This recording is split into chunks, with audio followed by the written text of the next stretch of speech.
Hi and welcome to Nishkam Psychology Department. Thank you so much for logging in and joining me here today. My name is Miss Silvera and I am the head of the Psychology Department and the main psychology teacher here at Nishkam. So, this is our department at the moment. We are in a new classroom next to the sports hall.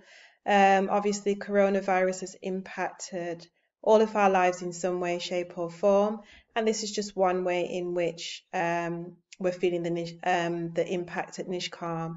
We have been moved into a safer bubble, and this is what it looks like at the moment. Hopefully, fingers crossed, soon we will be back to quote unquote normality in our classroom in the main building. So, what can we expect? What can a student expect when they're studying psychology? I think the first thing to know is the prevalence of psychology in our everyday life. Sometimes it's quite obvious that psychology is playing a role here in everyday life, and sometimes it's not so obvious. So, for example, the role that psychology plays in the classroom in terms of helping teachers understand how pupils learn, that might not be so obvious, but it might be more obvious when we think about traditional ideas of psychology. Somebody who is a therapist who might be supporting somebody through a period of not being mentally well, or in the field of medicine, when we use psychology there to develop therapies for people who are not mentally well, like antidepressants, for example. Psychology plays a massive role in technology, particularly in AI, and also in business and marketing. There is a psychology to buying and selling. So it impacts our lives all the time. So with this in mind, psychology aims to give students a broad understanding of the world around them. So it is sort of a social science. It has one foot in the social sciences field and then another foot in the natural sciences field as well. And because of that, then students can expect to develop a broad scientific knowledge of how to test things, particularly theories and ideas. So students can expect to do a lot of hypothesis testing, a lot of social research themselves. It's the expectation really by the end of the course that psychologists start beginning their role as social researchers. Now, it's really important that we teach research methods, we teach statistical testing, because it's the general idea that psychology needs to hinge on empirical research. So it's great that we have an idea about, say, for example, how someone's early childhood has an impact on the way they form relationships later on in life, but can we test that idea in a way that is scientific and in a way that helps to inform the world around us?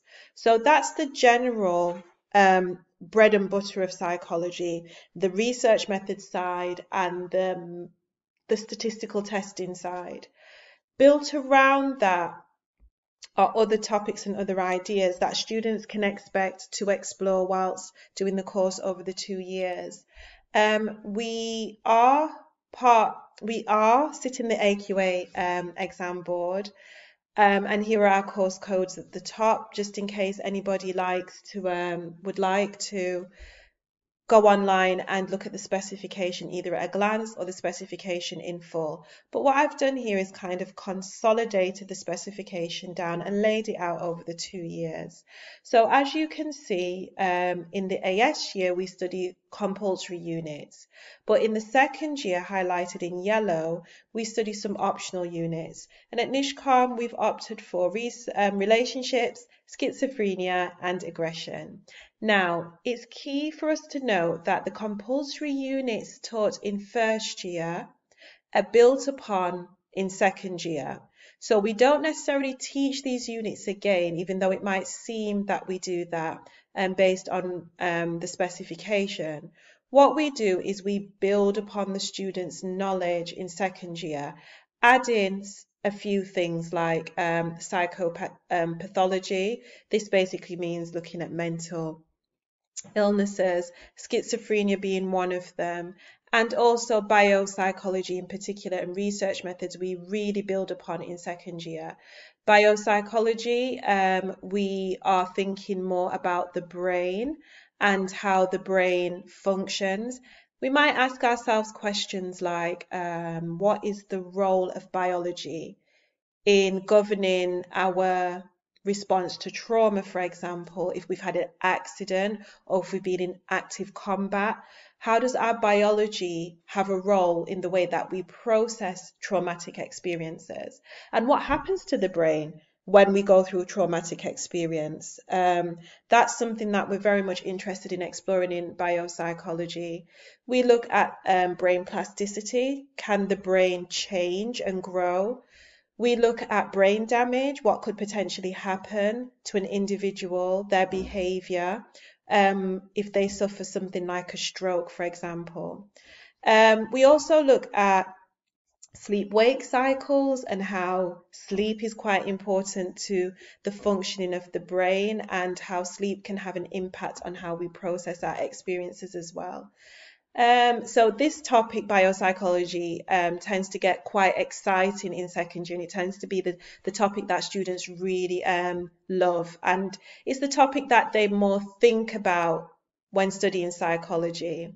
We also look at attachment, we look at approaches also, and we look at relationships. When we speak about approaches, what we're speaking about really are the theoretical understanding that we have in psychology. Say, for example, if I take a biological approach to studying psychology or understanding human behavior, it might mean that I believe that human beings are products solely of their biology. So whatever genes you have inherited from your parents, these genes will basically govern your behavior. If I take more of, say, a behaviorist approach, a behaviorist theory to understanding human behavior, I might believe, actually, no, I don't agree with the biological approach. I actually believe that humans are products of their environment. They're born a complete blank slate, and their environment teaches them about who they are. So these are kind of some of the theoretical assumptions that we explore as one of the foundations of psychology as well. Another unit that students are really, really interested in is relationships. In this unit, we might explore, well, what attracts somebody to somebody else? Again, is it biological? Do we have some inbuilt, innate mechanism that makes us attracted to somebody who is 6 foot tall instead of somebody who is 5 foot tall, for example? Do we have some kind of innate, inbuilt mechanism that makes us attracted to somebody with brown eyes instead of blue eyes, or vice versa? We look at these types of things. Within this unit as well, I like to explore with the students, what does healthy relationship building look like? So we explore things in terms of friendship making and friendship keeping. What are the things that we need to have as human beings in order to be able to have these two things?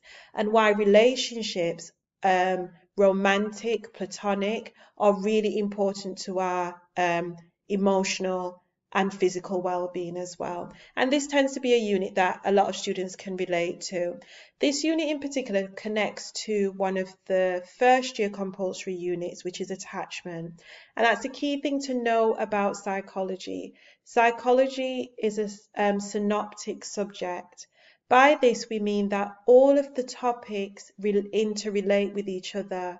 So it's really important that students are good at all of the topics equally, rather than being really good at one aspect of the topic and not so good at the other. So where can psychology take somebody? The first thing as well for us to think about is that psychology goes really well with most subjects, but there are specific subjects that it goes even better with. Sociology being one of them, biology and chemistry also. These three subjects combine brilliantly with psychology, and we do find that students who study these three subjects find that there is a synergy between them.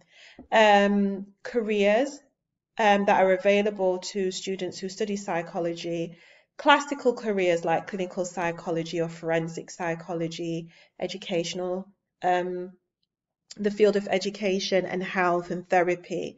But the not so obvious or the not so traditional routes might be marketing, for example.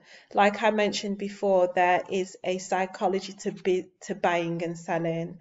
At the moment, there is a drive for artificial intelligence to behave in a way that is more human.